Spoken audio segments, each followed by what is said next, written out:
tubisoma mu gitabo cy'ivyahishuriwe umutumwa Yohani kigabane c'10 akarongo k'10.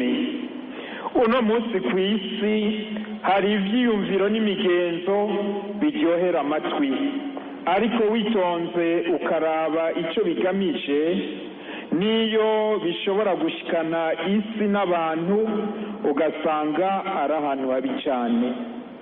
Ugasanga ivyo vyiyumviro ico bigamije ni ugusambura imiryango, ni ugusambura umuntu nk'uko Imana yamwiyumviye.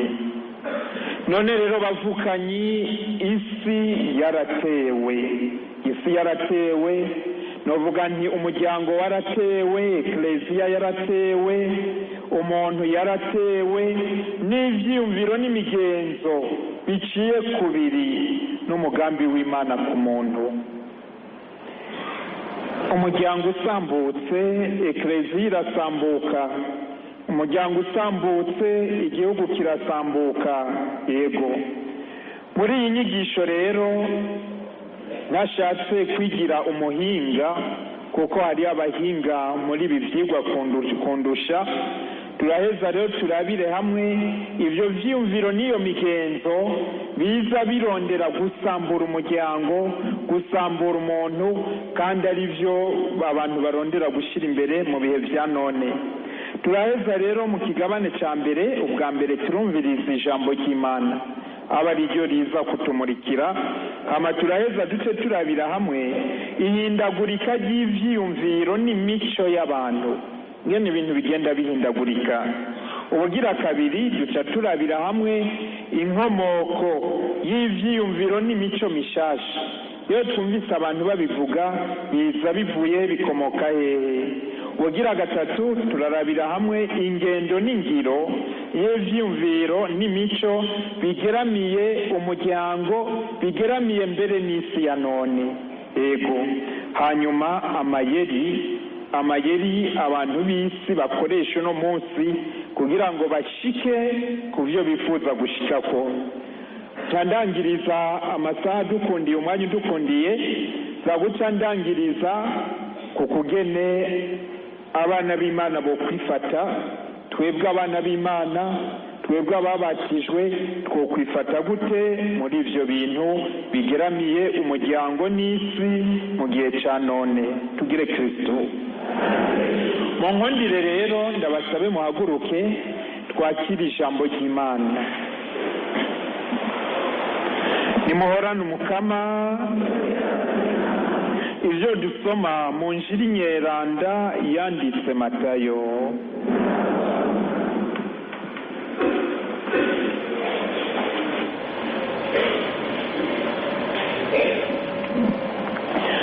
Ni mwebwe munyu w'isi, none umunyu utakigira akanovera ugasubizwa gute?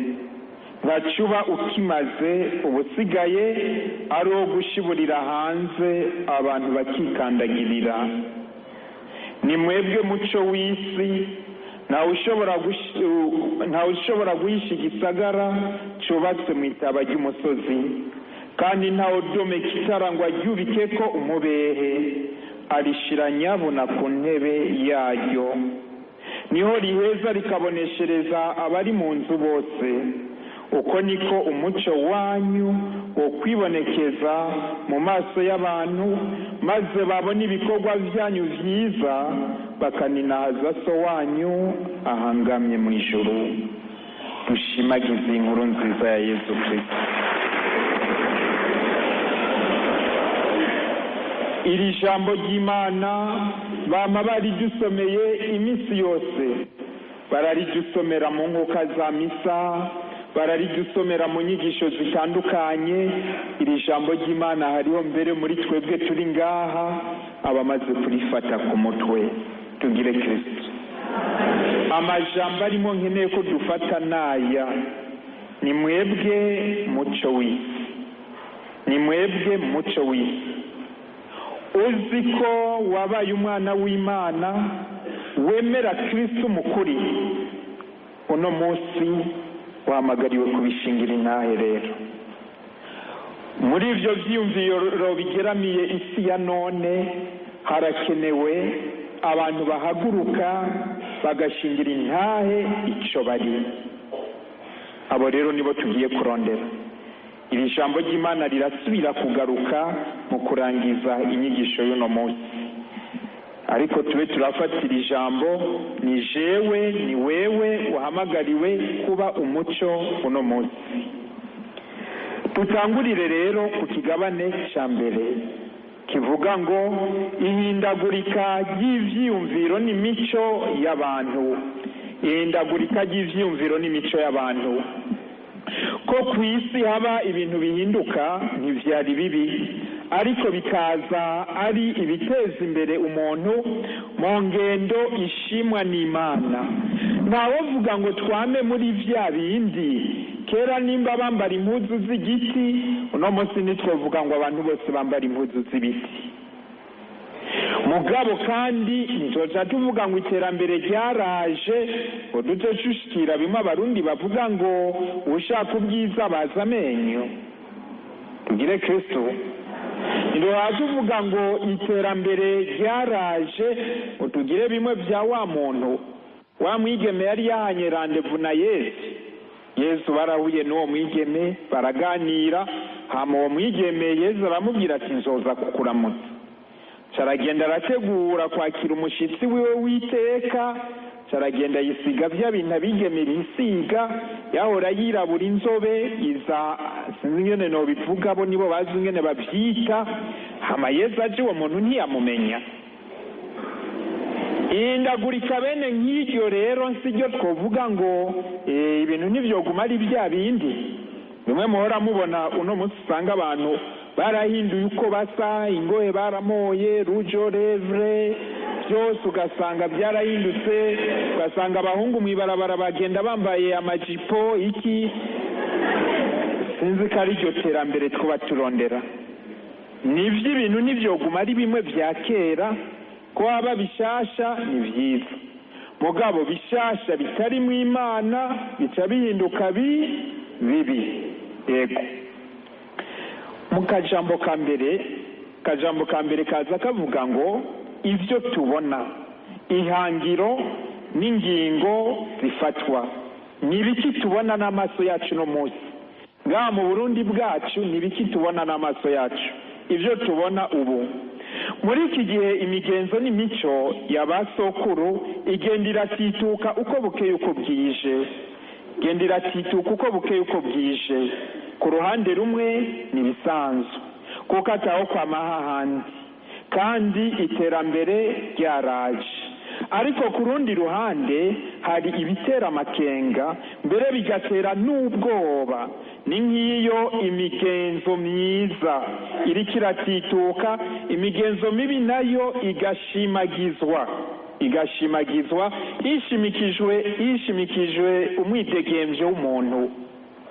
Imigenzo myiza yaranze abantu ba kera bose basokuru bacu kagenda iratituka.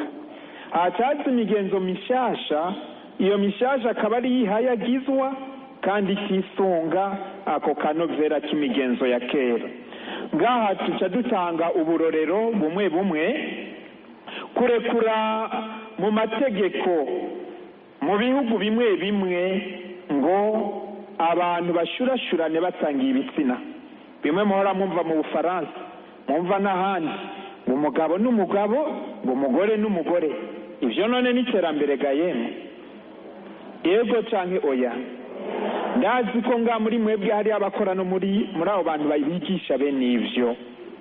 Kombure harimwo n'abahora batanga icicumi bakuye mu mahera benayo. Aho rero n'ukuyitondera cyane. Turacabandanya. Ako n'akarorero ka mbere. Ukaza wumva ngo igihugu kitemeye gushigikira bene ivyo bintu ngo ni igihugu kitubahiriza agateka kazina muntu. None agateka kazina muntu nako Okay, duca tubandanya. Akarorero kagira kabiri, ugukorora inda. Ukaca wumva hose bagenda bigisha ngo watwaye inda utabishaka genda uyikuzeyo, ngo nagateka kazina muntu. Ibyo mumva bica bibavyo. Akarorero kagira kabiri, ukwahukana. Ukaca wumva abantu bariko bigisha ngo umukobwa umwigeme umugabo gende mubane indwi imwe nimwasanga bidakunda nimuvane. ugasanga barabyigisha gutyo. ugasanga uno munsi tugeze ahantu hariyo abantu bahindura abo bubakanye nk'uko bahindura ishati, bica bitangura kutugora. Akarorero kandi ukudashaka kuvyara. Mu bihugu bimwe bimwe bahenda bigisha ngo genda ugire ubugeni mugabo kuvyara ntibirimo, kandi baca bavuga ngo ni iterambere. Ndaza kubigaruka ko mu kanya, aha ndacatanga uburorero. Abandi ubusambanyi bubera ku mugaragaro, ubusambanyi bubera ku mugaragaro. Ngeze kuri ako karorero ko ngaho nuko tugenda ibintu tukabishira uko byagiye bibandanya. Novuga intambara ya kabiri y'isi yose irangiye, niho bavuga bati reka turabe uko ibintu bimeze. Baca basanga hari abantu benshi bicwa n'inzara, hari abantu bicwa n'indwara, basanga rero n'abantu bahitanywe n'intambara ari benshi cyane. Bavuga bati ni byiza yuko ubu haba amategeko mpuzamakungu akingira agateka k'umuntu kugira ngo umuntu ntasubire kuba igikoko kuri mugenzi we, umuntu ntasubire kwica mugenzi we nk'uko umenya n'inda bamena. Barazana ayo mategeko. Mwabaca baravuga bati ni byiza ko tugabanya urugero rw'abantu bagenda barapfa rugabanuke, kombore n'abana bapfa bakiri batoyi bagende bagabanuke. Baca baragira rero ubuhinga n'ubushakashatsi mu by'ubuvuzi n'ibindi, baratera imbere, barabona ko bikunda, bashobora kugabanya urugero umurindi abantu bapfako, cyane cyane abana. Baca basanga birakunda, baca bashika ahantu barabona ko abantu bashobora kurima bakimbura bakaronka ibibatunga bakarya neza, barabona ko bikunda. Hacaye ikibazo rero. Ikibazo cyabaye n'ikihe? Baca basanga abantu barongerekana. Mu marero baca barashika n'ahantu baca bavuga ngo ukeneye kuryoherwa ryoherwa, icyo umubiri ugusabye wuhe ryoherwa. Baca baragenda rero ubusambanyi rero buca burinjira mu isi rero. Bamaze gushika kuri urwo rugero baca basanga abantu bavuka ari benshi, abakobwa abantu barasambana, ugasanga abibaruka babaye benshi. Niho rero mu myaka y'igihumbi amajana 968 bashyiraho mbere n'amategeko ibintu bagiye barazana bakavuga ngo il est interdit d'interdire. Novuga kirazira kuvuga ngo kirazira, kirazira kuvuga ngo kirazira. Urumva icyo bisigura? Ibintu byose ubu birarekuwe, n'amabwiriza y'Imana barafuswe, bari bahejeje gufuta byose. Bavuga rero bati ryoherwe, ubusambanyi buca buratangura rero. Kugira ngo bashike ku byo bifuza, ndaza kubigaruka ko baciye bazana amategeko ngo amategeko akingira, ngo amategeko y'abagore, kugira umugore akora ibyo ashaka, ngo amategeko y'abana, kugira umwana akoze ibyo ashaka ntihagire umuhana. Ndaza kubigaruka ko hanyuma. Ni muri icyo gihe rero ubusambanyi bwaciye burandagata rero, buca buragwirirana ku isi, ku buryo baciye bashika ahantu bavuga ngo umukobwa ashikana imyaka 18 atarasambana ngo yarasizwe n'amajambere. Buca buragwirirana ku buryo bashika ahantu ata muntu umuntu agiye kwiga kaminuza, atanguye kaminuza mu bintu bya mbere babanza kumwigisha ni utarasambana ntiwiga muri kaminuza, uba warasizwe n'amajambere. Hariho rero abantu b'imitima ihuha bavyakiriye uko, bica bibuko nyene no ngaha mu Burundi byavuye bishika muri kaminuza yo ngaha i Bujumbura, bica bibuko nyene baragenda bavyakira uko, ku buryo abantu bafite imitima yoroshe bahasize amenyo. Tugire Kristo. Ivyo rero nivyo twebwe twokwita iterambere. Nabaga ivyo nivyo tubona uko ibintu byagiye birakurikirana, ariko muri ivyo byose ekleziya ntiyigeze irera amaboko. Nabaga ekleziya yama misi yose ibwira abantu iti iyi ngendo nimbi, ingendo nziza ni. Nabaga ekleziya misi yose wakundi n'ubu mwama mwumva abungere bacu zamumva basoye itangazo, zamumva batanze inyigisho mu isengero. Hajya hari abantu benshi bavuga ngo abo basenyeri bisuka mu bitabaraba. Hajya nsivyo, mushobora kutabitahura uno munsi, mugabo mu myaka 20 iri imbere abazaba bakiriho bazobitahura, kuko kenshi amajambo bene nkajya sotse mutima mweranda aba ari kumwe nabo yabamurikiye. Tugire Kristo. Turacyari mu byo tubona rero, ibintu byagiye biza uko rero. Mu nyuma rero uno munsi tugeze hehe? Tugeze ahantu uno munsi baciye bagenda muri ibi bya interinete yacu n'ibindi, baciye bagenda bagira iki, baca bafata amafilime, sinzi ingene novyita ko ari amafilime, ibintu vya porunogarafi, ni ukuvuga ahantu berekana abantu batambaye, ahantu berekana abantu bari gusa, ahantu berekana abantu bariko bararangura ivyo bitarekuriwe abatabirekuriwe. Bibwirwa benshi bikumva, baca babishira kuri internet mu matelefone, ku buryo uno munsi ugiye kugura telefone hari igihe usanga ari vyo birimo gusa.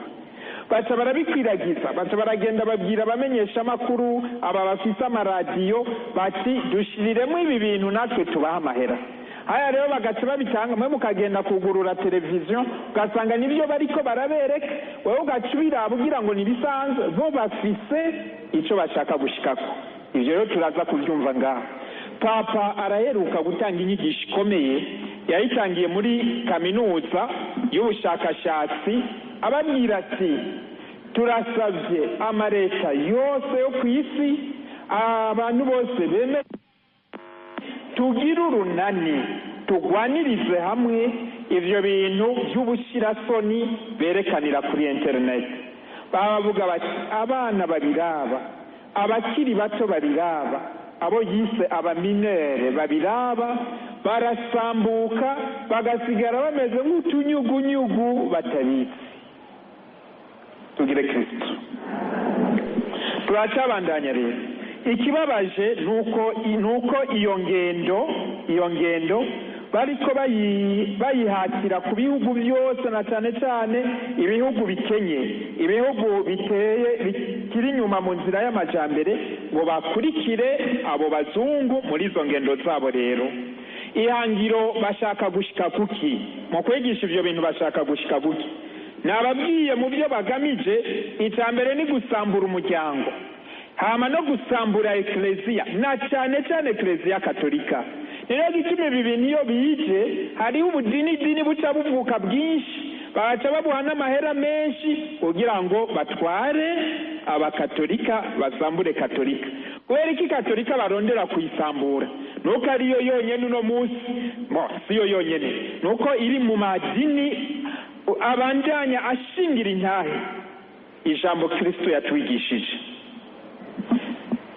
Iryo ni hangiro, mu mahangiro bafise murumva ibirimo. Umuryango umaze gusambuka bazoca bashika ku byo bifuza. Hanyuma ikindi naco ni ukuguhimiriza ngo bashire mu ngiro imigambi yabo, kugira ngo ku isi yose habe ibintu bimwe. Nico bagiye bagamiza bashaka gushikira. Ku isi yose habe imico mishasha, ku isi yose habe imigenzo mishasha, kandi ku isi yose habe idini rimwe abantu bose baca bakurikiza. Nivyo rero bagamije muri uko kurondera guhindura imico n'imigenzo y'abantu. Habe isi irimo abantu bashasha bagendera mu vyiyumviro n'imigenzo mishasha, barangwa n'umwidegemvyo. Hariho akantu rero bakoresha muri iryo hindagurika rya none, akantu bita umwidegemvyo. Mu bisanzwe twebwe twemera ko umuntu yidegemvya iyo ari mukuri, ukuri nako kuva ku Mana. Mu bisanzwe rero mu yandi majambo, umuntu yidegemvya iyo ariko arakora ico Imana ishaka. Bo rero muri ivyo bigisha rero bavuga ngo umuntu aridegemvya, ico ashatse gukora aragikora. Ku buryo hariho n'abana ngampora numva bambwira ngo ndidegemvya, bambwira ngo nkora ico nshaka. Hari abana bameze uko, bamaze kwandukirwa n'ivyo bintu. Hanyuma abantu babayeho neza, abantu baryohewe, abantu bahiriwe, abantu baryoherwa, niyo si bashaka uno munsi rero. Murumva yuko bitoroshe? Ego. Ivyo rero kugira babishike ko babigenza gute? Baca bafashanya n'abantu bari mu buhinga bwo gukwiza amakuru n'ahandi. Baca bakorana n'abamenyesha amakuru, baca bakorana n'amaradiyo, baca bakorana n'ibi vya internet vyose, kugira bashobore gushika kuco bagamije. Rero ivyo bituma ibihugu bikiri mu nzira y'amajambere bishobora gutakaza akaranga kavyo, ako karanga kakazimangana. Novuga ya mico myiza abantu bari bafise, ya mico myiza usanga mu Burundi udasanga mbere no mu Rwanda, ya mico myiza usanga mu Burundi udasanga muri Kongo, izoca igenda irazimangana buke buke. Hama duhave dusanga twese twagiye kumera ukabo bantu bashaka ko isimera uno munsi. Nkako nyene kuva aho intwaro ngoma ngendeye abizi vya histoire nibo baca bavyumva gose, abizi vya kahise. Nkako nyene kuva intwaro y'abakomunista isenyukiye, bavuga ko bari mu 1989 ibihugu vya Buraya na Amerika vyasigaye ari byo vyiganje. Hacatangura rero gutunganywa amanama mpuzamakungu arabira hamwe ingene isi yotunganywa gushasha mu mpande zose z'ubuzima. Bavuga ivyo bihugu rutura bace baza hamwe bavuga ngo isi itunganywe gushasha, apana ntitunganywe uko abantu bashaka, mugabe itunganywe uko bo babishaka.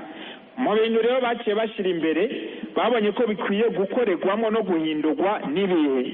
Ubwa mbere imibano, mutamumva ko umuryango rero ucukubitirwa ngaha nyene rero imibano, bavuze imibano umuryango mutamumva n'ingoga. Hama ubugira kabiri ivya politiki, ibyo bijya rero mwaciye mumva bazavuga ngo igihugu kitemeye kugira demokrasi, igihugu kitemeye gukurikiza ibi n'ibi, ico gihugu bagaca bacino babagikumira. Hama imico n'imigenzo rero twe murabizi imico yacu abarundi, kuramukanya, imico yacu abarundi, kwambara neza tukikwiza. Mbere nkiri ngaje we ntashimira n'umushikiranganje w'indero, hari ingingo ariko arafata, ziriya ngingo ariko arafata twe turazishigikiye gose. Hari abakobwa nabonye baca bagira akantu ko kwimwesha imishatsi, mugabo bagaca bacisha akarongo mu mutwe ngo nako kumutyoza.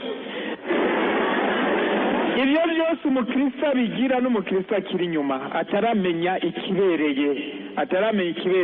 Yego turatubandanye ibindi ukwemera no gusenga. Baba muri ivyo bintu byabo bariko bazana bashaka idini rimwe ku isi, iryo dini mwibaza karirihe. Usomye cyane mu bitabo za usanga ari ibyo bita abaframason, nibo bashaka kuzana ku isi yose. Uburyo rero mwebwe agiye turi muhira cyangwa agiye uzumva ngo abantu baja gusengera, hari igihe wewe ugenda utazi ivyo ari byo, ukaba usanga n'ivyo wagiyemo. Ni navyo gituma nkiri nganya nkebura abantu bavuga ngo hose n'ugusenga, ahashitse basenga niho yinjira, ahashitse ingoma zivuga niho yinjira. Wewe uri mu nzira yo gutakara ugenda gutyo.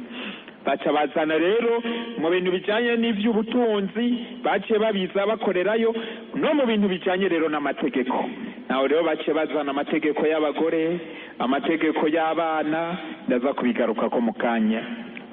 Ingene rero ingingo zifatwa kugira ngo ibintu ivyo bihugu abo bahinga barondera gushikira bije mu ngiro, ingingo zabo zishobore gufata neza bigenda gute. Aha rero nukwagabira cyane, nkibi rero nobibwira abashinga amateka boba bari ngaha, nobibwira abakenguza amateka bari ngaha, nobibwira abatowe boba bari ngaha. Usamaye gatowe urashobora gusanga uri gukora muri ibi, mugabo uravye neza hari ivyo baca babona. Ndanabashimira benshi muri bo, hari ivyo bahora bankakwemera, mugabo usanga biri muri iyi ngendo nyene. Akenshi rero ingingo zifatwa ziba zatunganijwe n'abantu bakeyi bakorana n'imihari yiyemeje guhindura imico n'imigenzo y'abantu. Tugire Kristo. Mwumvise ndabivuga gutya, mwe muhava mwiyumvira ngo n'abantu bose. Ntanga akarorero. Nkobo jewe Patiri Pierre nje gutanga inyigisho ngaha ni nk'akarorero.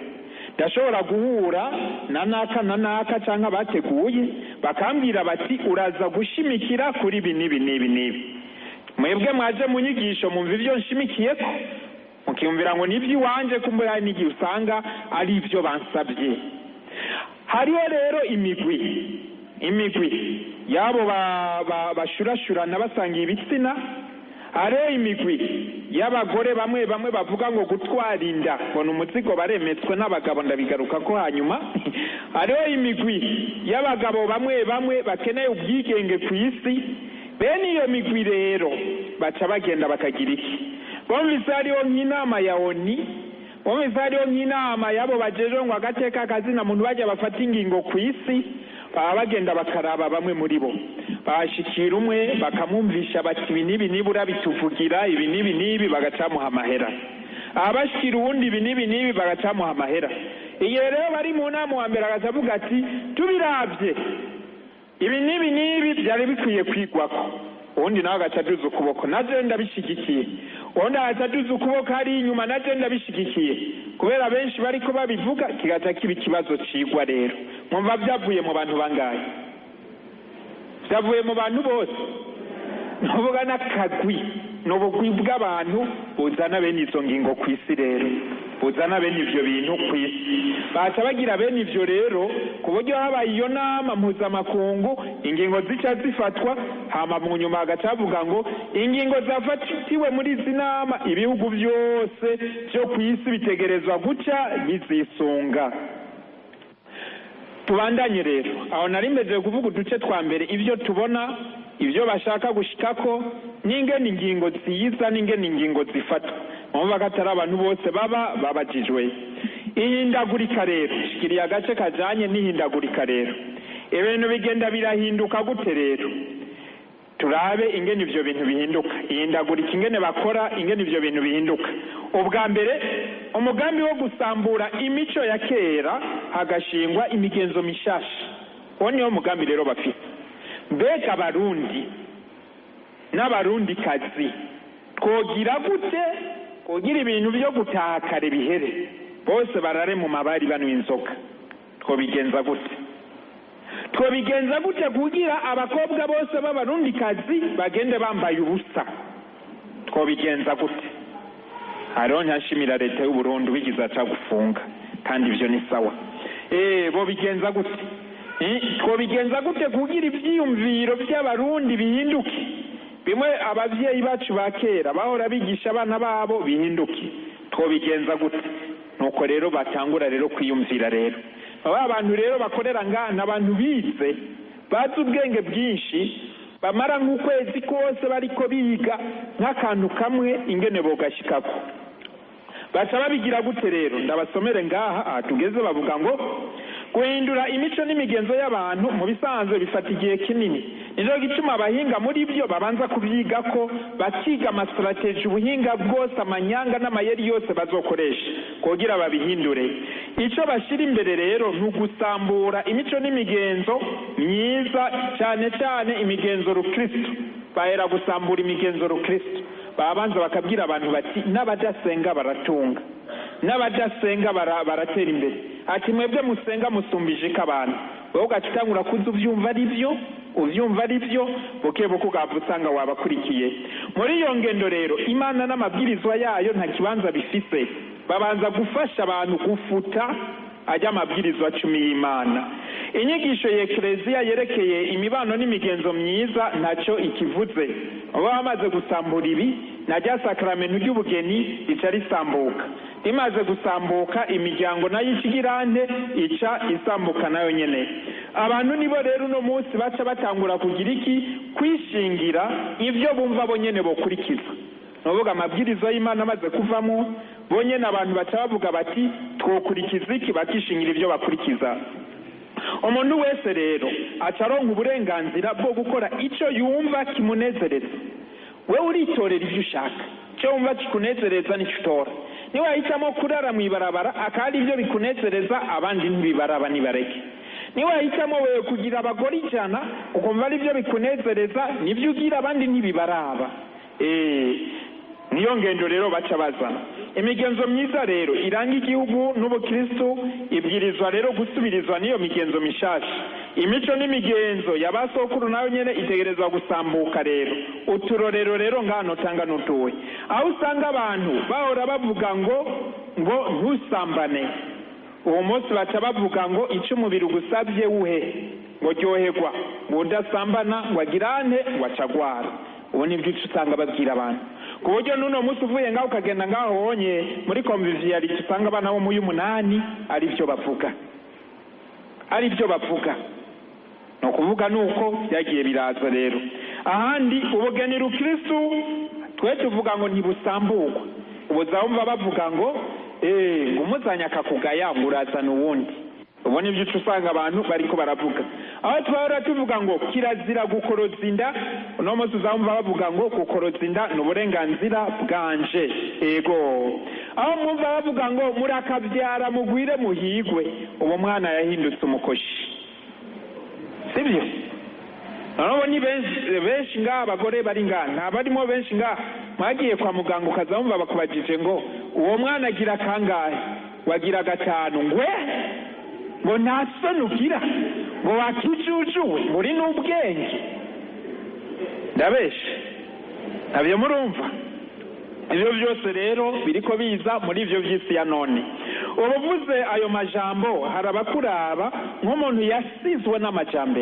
yasizwe n'amajambere kuburyo uno munsi umuntu atarenga ibwirizwa rya 6 n'uwasizwe n'amajambere yego umuntu ashaka ngo gusubiza inyuma isi ya none nk'uko tubibona rero ibyo abantu bahora baha agaciro kera ibyo abantu bahora baha agaciro mu ijambo ry'Imana bakabibonamo umuhezagiro w'Imana uno munsi byaciye bihinduka iki umukoshi umuvumo ubujuju n'ibindi tugire Kristo ubu rero mu byo bashaka gusambura ibyo mwabyumvise gusambura ibyari bihari bubake bishasha ikindi bariko baragira uno munsi n'ikihe imvugo nshasha rero n'amajambo mashasha ubu rero hari imvugo bariko barazana nshasha n'amajambo mashasha twebwe tugenda turakira tugakurikira tutazi iyo bashaka gushika mu bisanzwe Imana iduhaye kuvuga Imana iduhaye ururimi yashaka ikimana Imana yashaka ko ururimi uvutse ruba rurimo n'inyigisho bijana mugabo bantu buno munsi rero nivyo bariko barondera gusambura hano vuga nti amajambo asigaye akoreshwa n'amajambo yiyumviriwe neza n'abahinga kugira ngo buke buke abantu bariko barayakoresha bahindure ivyiyumviro kandi bibe ari byo baca bakora novuga hari amajambo bazana twe tugatangura kurikoresha buke buke mugabe inyuma y'imyaka 5 kazoca usanga uri gukora ushira mu ngiro bimwe barondera gushikako we wabigiyemo utabizi wewe ugasanga wabigiyemo utabizi n'amajambo rero agoye gusigura kuko umwe wese ashobora kuyategera ukashaka ngomba ntanga uburorero bumwe bw'amajambo musanga mu isi ya none bariko barazana wumva ngo agateka k'abana droit des enfants no kuvuga iki bavyeyi muri nga agateka k'abana no kuvuga iki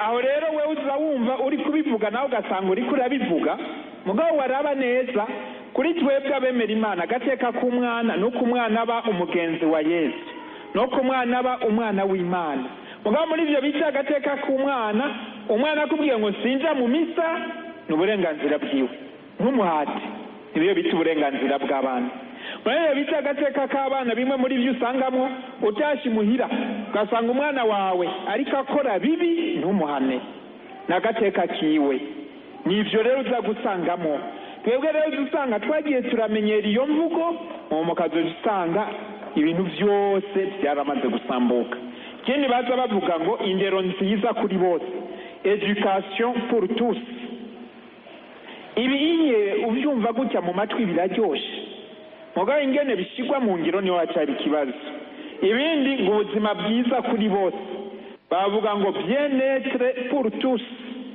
n'igihe Yesu yari ku isi ntabyo yashoboye kurangura kuri bose murazi hari ababyemeye bamukurikiye nabo yaciye ababwira ngo ushaka kungendanira niyikorere umusaraba wiwe ahezagire angwirikire ibi bita ubuzima bworoshe vie facile tumaze kubyinjiramo ntuzoba ugishobora gukurikira amabwiriza y'Imana ntuzoba ugishobora gushyira mu ngiro ivy'Imana idusaba umaze kwinjira mu buzima bworoshe mu bintu byoroshe vie facile bica bitangura kugorana ikindi irondoka rijanye n'amagara meza bazavuga mu gifaransa ngo sante reproductive, irondoka rijanye n'amagara meza. Mwebwe bimo byumvise mumva ari sawa, iyo bariko barabivuga no kw'iradiyo mumva ari sawa, irondoka rijanye n'amagara meza. Okay, ayo magara meza ni ukuvuga iki? Twebwe muri ekleziya twigisha ko Imana mu mugambi wayo irondoka rijanye na irondoka ryiza rigisunga umugambi w'Imana ku muntu. Iyo Mana rero iremye umukenyezi yaramuhaye ibihe byo kuronka umwana n'ibihe atari byo kuronka umwana. Iyo Mana iremye umugabo yaramuhaye ubwenge kugira bukoreshe hamaheze amenye ryari arondera umwana na ryari atarondera umwana. Twebwe rero ibyo twita irondoka ryiza gisunga umugambi w'Imana nuko kurikiza ibyo. Hari ibintu twebwe tuvuga twigisha ekleziya yigisha imbere yo kurondera umwana. Hari ibintu bine umuntu araba. Icya mbere uraraba amagara meza y'umukenyezi n'amagara meza y'uwo mugabo, ukaraba by'ukuri amagara meza yiwe arashobora kwibungenga no kuronka umwana. Kigira kabiri uza kuraba uraraba ukwemera k'uwo muntu, none ivyo bikorwa ugira ukore birahuye no kwemera kwawe. Tuzinguruye ijambo ry'Imana dusanga ivyo ugira ukore bihuye n'ivyo Imana yagutegetse, kuko Imana niyo yaduhaye ubuzima.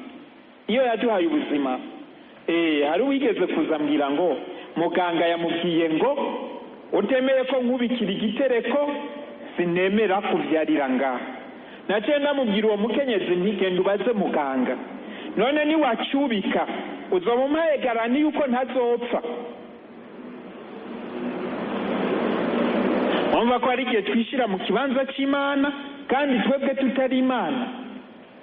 Ubugira gatatu ikintu umuntu araba muri iyo rondoka uraheza ukaraba ibyo umwana azokenera. Umwana umwibarutse azokenera kurya, azokenera kwiga, azokenera umwanya cyane cyane kuva kivuka gushika ku myaka 6, azokenera kumarana umwanya ukwiye na se na nyina. None murabyubutse mukora uwo mwana mubibona muzomuronkera uwo mwanya, ibyo byose muzobironka. Azokenera amashure byose. Ubugira kane uraheza ukaraba imico yaho ubaye.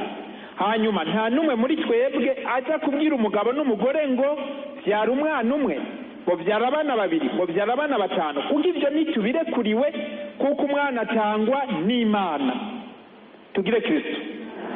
Utemera ko umwana atangwa n'Imana acaza mbwire isoko bagurira k'abana ndamurangire ingo zishika amajana n'amajana bifuza umwana bataramuronka amaheza abaha umwana.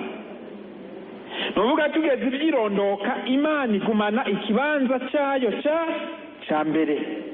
cya mbere kuko niyitanga ubuzima. Ibyo byose hamwe rero umaze kubishyira hamwe byose umugabo n'umugore baravugana bati twifuza umwana uyu cyangwa uriya. Muri ibi rero bagenda barigisha mu manda za kubigaruka ko umwanya udukundiye muraza kumvya uburyo bakoresha kugira abagore n'abagabo benshi babakurikire biyumvira ngo nibyo. Hari ikindi ngaho uzumva bariko baravuga ngo gukungana kw'ibitsina, ibyo bita genre, gukungana kw'ibitsina. Mbega umugore n'umugabo barashobora kungana? Mugiye mukaraba ingene Imana yaremye umugabo n'ingene yaremye umugore, umwe wese arafise ingabire ziwe, gusa Imana yashimye ko umugabo n'umugore buzuzanya. Mugabo kwiyumvira ko bashobora kungana ntibikunda. Iyo ndi kumwe nabubatse gusa igihe mpanda yabwira nti ngaha harashobora kuboneka imetero dupime, mbibwira benshi bikumva. Tubandanye. Ibindi baza baravuga ibi byose murumva nirangaje ni imvugo bakoresha baza bavuga, wewe ugenda mutabizi ugaje usanga waramenyeye kandi ugaje usanga uri kushira mu ngiro bimwe bavuga. Novuga hari imvugo bazana ikazotangura kuja mu ngiro nko mu myaka 5. Mwe mugitangura ubu mumva ari bisanzwe, mbwa mu myaka 5 niwe uzoca ubona ivyo bigisha ivyo ari byo. Rero n'abana bariko bavuka ubu bazoca babigwamwo kubera iki? Bobo nta n'ibindi bafise bisonga bacagwa muri ivyo bagiye barumva. Ibindi rero ngano tamvuga bijanye n'ivyo nibihe ubuzima bubereye. Kwamba ariko bigisha ngo ubuzima bubereye no kuvuga iki? Gaho usanga ubuzima bubereye bo baca bashiramo no gukora ivyo ushaka, kuji ushaka. Mwirondoka rijanye n'amagara meza ivyo nabivuze ngo intwaro ibereye.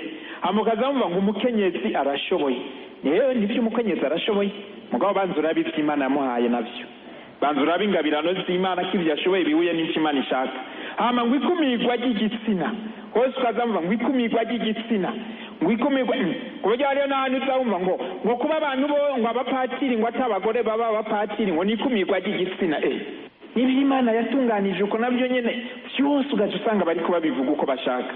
Ngo indero ku bijanye n'irondoka rijanye n'amagara meza, indero ku bijanye n'irondoka rijanye n'amagara meza, sibyo birirwa barigisha bagira ko amaseminere hose. Ngo indero ku bijanye n'irondoka rijanye n'amagara meza, ivyo bisigura iki? Baja kwigisha abana bacu gukoresha ubufuko. Aheruka ari inama nari ndimo, ndababwira abantu twari kuwe mu nama nti gende murabe kuva mutanguye kwigisha gukoresha ubufuko mubutanga mu mitumba niho abakorozi ndabongerekanye, niho n'abandura sida ugiye kubiraba neza baguma bongerekana nuko banka kwipimisha. Tigende murabe rero ko iyo strategy mukoresha ariyo. Nukuvuga no kuraba uburyo dukoresha, baza kwigisha abana igihushane c'ico botegerejwe kwigisha. Byaca bigorana kuburyo no mu mashuri amwe hari igihe usanga hari abigisha ibintu bakabyigisha ku nyungu zabo, ntibabyigishe ku neza y'uwo bariko barigisha. Turacabandanyije muhora mubyumva. Hama ngo uburenganzira ku bijyanye n'igitsina, ya mategeko nababwira rero kavuga ngo buharaje amategeko y'ico bita ngo droit sexuel, ngo gusambana n'uburenganzira bwanje. Ngo gusambana ngo n'uburenganzira bwa kiremwa muntu. Ntago maranda babaze bavukanye tugire Kristo. Ndabona ko yabatanguye gusinzira, mbariza uwo mwicaranye kiracari ngaha, mumbariza ko akiri ngaha nimba yagiye naho agaruka.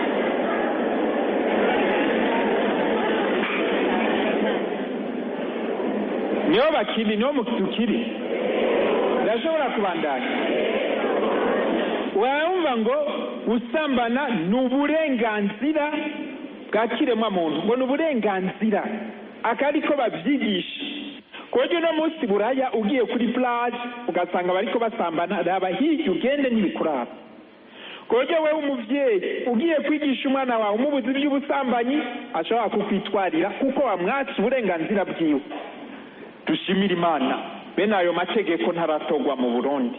Ndasaba rero abari ngaha babashinga amateka n'abandi n'abazoba bashinga amateka, kumbure n'abazoba abakuru b'igihugu, murabe neza hari ibintu tudategerezwa kwemera. Tugire Kristo.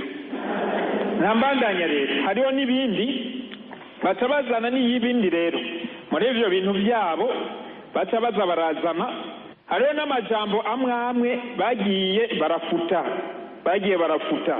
Uramutse hariyo amajambo mu bitabo byandikwa muri ivyo bihugu byabo bazungu, ni ukuvuga n'abana bacu bigayo bica bibafata. Abana twebwe abantu bakunda gukora ibintu mubikuye kuri internet, utabisuzumye neza ayo majambo ntawe uzosangamo. Ayo nayo nayahe uburorero bw'amajambo bagiriko barafuta ubu. Ijambo dawe bariko bararifuta kuko urumva umuhungu n'umuhungu bibanira, bagacabaza muri Afrika gutora umwana barera. Uwo mwana yaramenyeye kuvuga dawe, umva yobwira nde ngo dawe, ninde yobwira ngo dawe? Kugira rero babifute abantu bose bamenyere ko umuntu ashobora kuregwa n'uwari we wese n'uwita wese n'icyaduka cyose, basaba kuri iryo jambo dawe. Tugire Kristo. Ijambo mawe naryo nyene baca barikura. Kubera iki mawe? Uwo munsi bashitse ahantu bagenda bagafata ndabuze ijambo nokoresha ritame babaza mu gutwi gose, naco abari ngaha baravyumva. Bafata bijya bituma umwana baho by'umugabo n'ibituma umwana baho by'umugore, baca babijana mu byuma bakabiteranirizayo. Hama amezi 9 aheze cyangwa igihe bo bashaka bababwira ngo gutora umwana. None umwana yakozwe gutyo, ninda azita mawe ndi. Nizo ituma rero iri jambo mawe baca barikuramwo kugira abana bakuze uko nibazoronke ibintu bigira bibahava bibakoroga mu matwi yabo, nk'aba ibintu bibakoroga mu mutwe. Ayo majambo rero dawe baca bafuta, mawe baca bafuta. Mu bitabo by'ubu nta namwe uzosanga handitse ngo pere, handitse ngo mere, ntawe uzobisanga. No mu madictionnaire usanga batanguye gukuramo bene ayo majambo.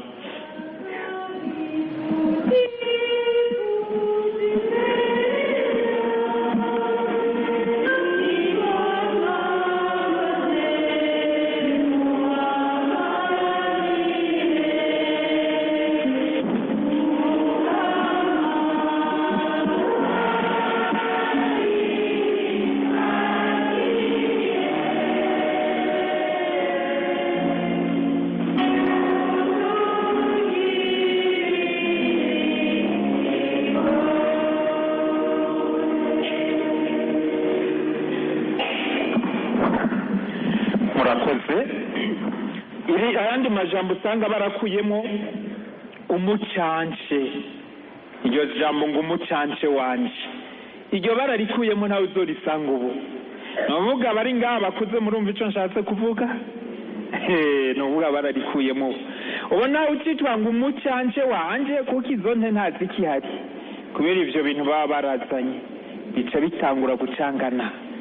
Turatubandanya ibindi bakuyemo utagisubira kumva ngo ukwibaruka. Iryo jambo kwibaruka tusanga bararikuyemo bakayazana ayandi iwabo. Ubugamburutsi ivyo barabikuyemo. Ijambo ryo tutazosubira kumva banavuga n'ijambo bita ngo ubusugi, la virginité, nawe uzoryumva. Hariho n'abantu twari kumwe turi muri Benin tuza kuvuga ngo la virginité, n'umwigisha yaravuye mu Bufaransa gutwigisha, arambaza ngo iwanyu baracyavuga la virginité? Tego kandi hariho benshi bakiri vyereje bakiyari ngo yo ngo mwe mwarahiriwe ngo twengwe ivyo ntibikivugwa kandi nivyo namye nsoma mu gitabo nyasanga ari gitabo nayiko nsoma nazanga muri ibyo bihugu vy'Iburaya nko mu Bufaransa abana bashikana imyaka 15 nka bose gushika nko kuri 97 kwijana baragiye muri ivyo bintu. Ivyo bintu ari byo kayemwe. Ubu rero nivyo baza kutwigisha ngo natwe tumere gutyo. Ibindi bitakivugwa ubwere ntegegwa ivyo usanga batakibivuga. Igicumuro ntikikibaho. Kubiba ko ukoze ibintu ubucumu ivyo ntikibikibaho. Igicumuro ntikivugwa. Hama ukwigumya ntibikivugwa, ukwemera ntibikivugwa, ubutore ntibikivugwa, ubweranda ntibikivugwa. Ibyo byose bagenda barabifuta mu bitabo bandika, mu madictionnaire bagenda barabifuta kugira ngo no mu mitwe y'abantu bifutikeyo no mu mitwe y'abantu. Abakristo rero batari bake bari mu mashirahamwe atandukanye, murazi ko ari abakristo bacu bakora muri bene ayo mashirahamwe, bari mu mashirahamwe atandukanye. Mbere usanga mbere arabakozi bayo barakoresha iyo mvugo nshasha batazi kivuga, benshi barabikoresha. Mbere ugasanga niko n'ivyiyumviro byabo bigenda birahinduka buke. Hari abantu usanga ngabari intungane barasenga bakaronka akazi muri aya mashirahamwe, ivyiyumviro byabo bigaca bigenda birahinduka buke, ugasanga mu nyuma bari mu bariko bigisha ibi, mu bariko basambura ekleziya. Iyo mvugo rero iramaze gushika mbere no mu mashure, abigisha bari nga mu itonde.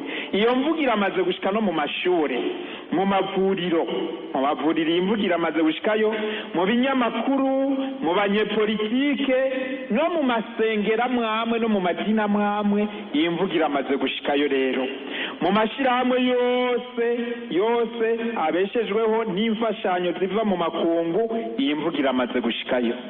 Tugire Kristo tugabe rero, twaratewe n'ubwo kibibiza niko bisambura umuryango, niko bisambura n'umuntu. Ikindi kiza muri ubwo buhinga bwabo nico bita ngo umwumvikano w'isi. Ikironsi ndanagiteba ko ibi bita umwumvikano w'isi n'amanama ba muri ya manama navuga, hama ugaca usanga ingingo zifatiweyo bace basaba ngo ibihugu byose bizikurikize. Ngomba ntange uburorero bumwe bw'amanama yagiye araba, mwumvirize namwe ibyavugiwe muri ayo manama, kandi baciye basaba ko ku isi yose bica bikurikizwa. Ibihugu bikenye rero biseka imfashanyo baca babiha ayo mategeko byo ku ngufu. Mwumvirize, mu mwaka w'1968 habaye ico twita la conférence de Téhéran. Bace bavuga ngo imposition de la planification comme droit de l'homme.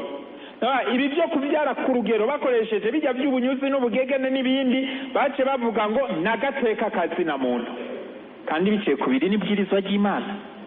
murumva ingene bace babigira. aho tubandanye mu nama yabaye mu 1974 la conference de Bucarest bavuga ngo consensus entre pays pauvres et pays développés en vue d'intégrer la planification familiale dans les projets de développement des pays pauvres. mu bihugu bikenye baderezwa kubashyiriramo ibyo byo gutunganya ibyirondoka bakoresheje bwa bugegene n'ubunyuzi n'ibindi kome ibintu bakoresha ngo bashobore kwiteza imbere kubishyiramo. rero ubu nabo byaciye bibitegeko kubishyiramo. mu nyuma mu mwaka w'igihumbi ngo ahandi bagiye bavuga ibyo ahandi naho nagomba mvuge inama nagomba gushikira niyihe mu 1994 la conférence internationale du Caire sur la population et le développement, apparition du mot santé de la reproduction, amagara irondoka gisunga amagara meza. Ibyo ni ibintu byazanywe n'abo bantu muri iyi nama yabereye muri hariya muri Caire, niho baciye babizana rero. hanyuma hari ahandi icyo nshaka kuvuga mu nama y'igihumbi amajana 995 iyi naho yabereye Pékin mu Bushinwa. À cette conférence que la maternité a été présentée comme un fardeau imposé à la femme, ce qui l'empêche d'être libre. Muri iyo nama baciye bavuga yuko gutwara inda kwibungenga ni umuzigo waremetswe abagore ngo babateshe umwidegemvyo. Bariza abagore mwicaranye simwebwe ibyo murabyemeye? Bariza abo bagore muri kumati ibyo mwe murabyemeye? Subiramo neza mu vyumvirire. C'est à cette conférence que la maternité a été présentée comme un fardeau imposé à la femme, ce qui l'empêche d'être libre. À partir de cette conférence, l'ONU élabora une charte pour les droits de la femme. Kuva iyo nama ibaye niho hacatorwa rero ibintu byo kuzana amategeko y'umugore. Urumva iyo byaciye bituzanira iyo byatuzaniye n'ibindi byakurikiye mu nyuma rero. Urumva rero ayo manama mpuzamakungu yako kagwi k'abantu baca babizana. Ikindi ngaha kiza ni amategeko mashasha rero. Iki cy'amategeko mashasha namaze kukivuga. Ayo mategeko mashasha bagenda baza barazana bafatiye kuri ayo manama bagaca bazana amategeko bijanye. Ngaha hariho kimwe mugabo ntokwirengagiza agomba shike ko ibyo gukorora inda namaze kubivuga, ukwabirana no musangi ibyo namaze kubivuga. Hari ikintu rero cyaciye kiza ari gishasha mbona ntosimba, icyo bise mu gifaransa ngo orientation sexuelle. Orientation sexuelle ni ukuvuga iki? Nta n'umwe avuka ari umuhungu, nta n'umwe avuka ari umukobwa. Umuntu niwe yitorera kuba umuhungu cyangwa kuba umukobwa. Ivyo nivyo bigisha rero ubu orientation sexuelle. Nora wavukanye igitsina cy'umuntu urashaka guhitamo kuba umuhungu. Ivyo byabindi rero muhora mubona abakobwa atayigira nk'umuhungu kandi ukamenya arabirekuriwe.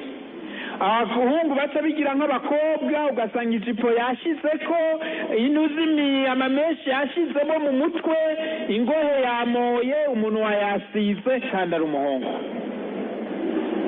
Ibyo rero byaje kubera iki? Ibyo byagiye biraza kugira bategure tugire Kristo. Byagiye biraza kugira bategure iki? Byagiye biraza kugira bategure ibyo byo kuzota bavuga ngo kubakana abantu basangiye ibitsina babihuje bice biborohera gushira muki mu mategeko.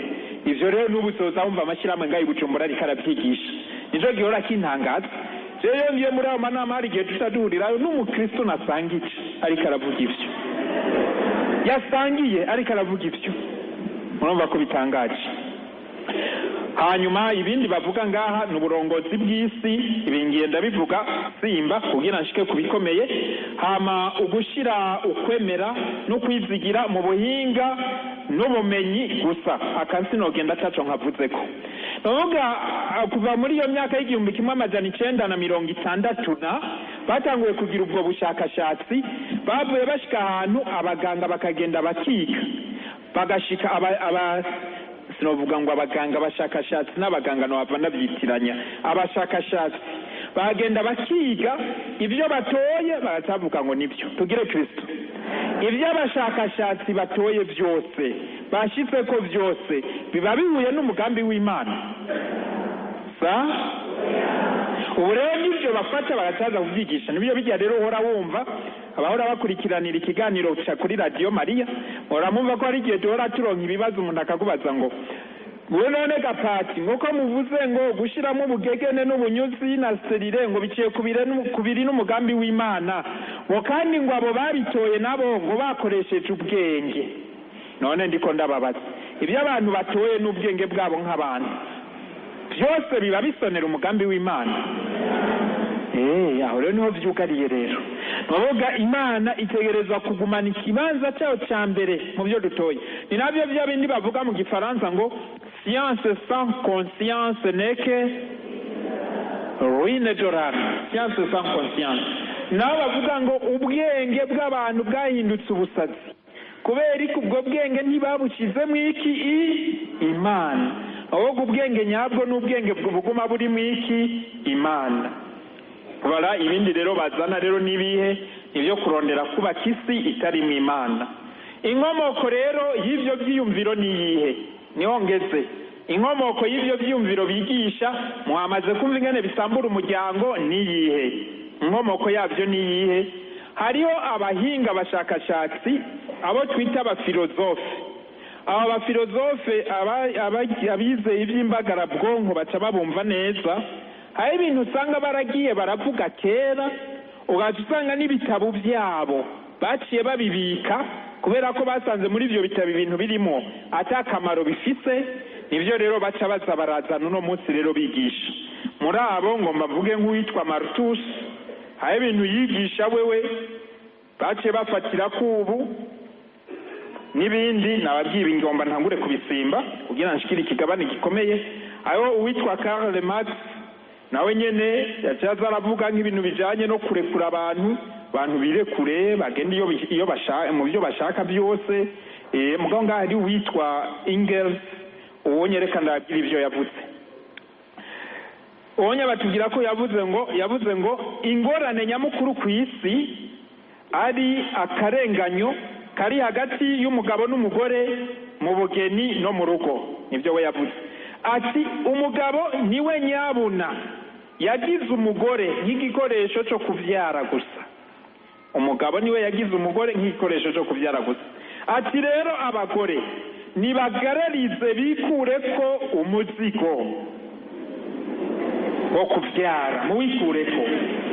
Abagabo bameze nk'umuzigo abagore bikoreye, bongere bikure ko ubuja bwo kuvyara kandi bibohore mu buzima, bibohore no mu bijanye n'ubuzima ndangagitsina.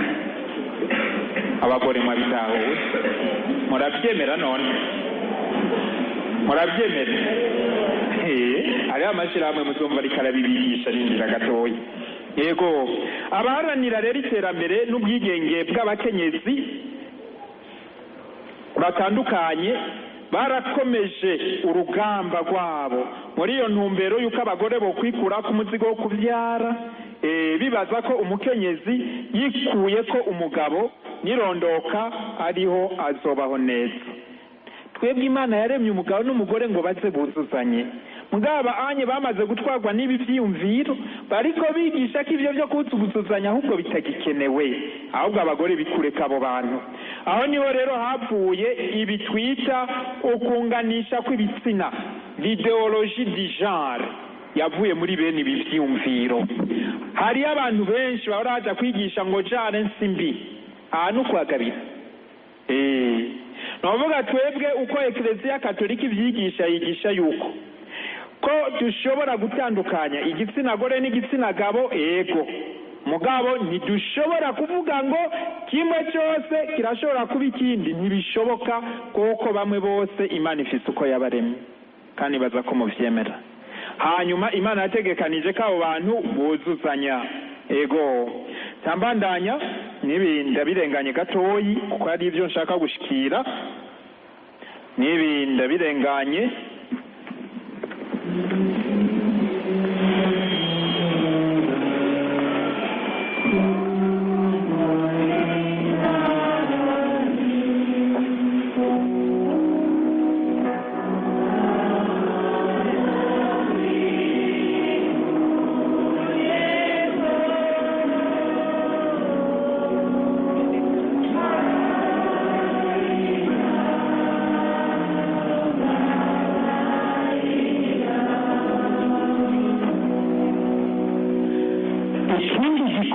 bariko bigisha minsi y'uno munsi.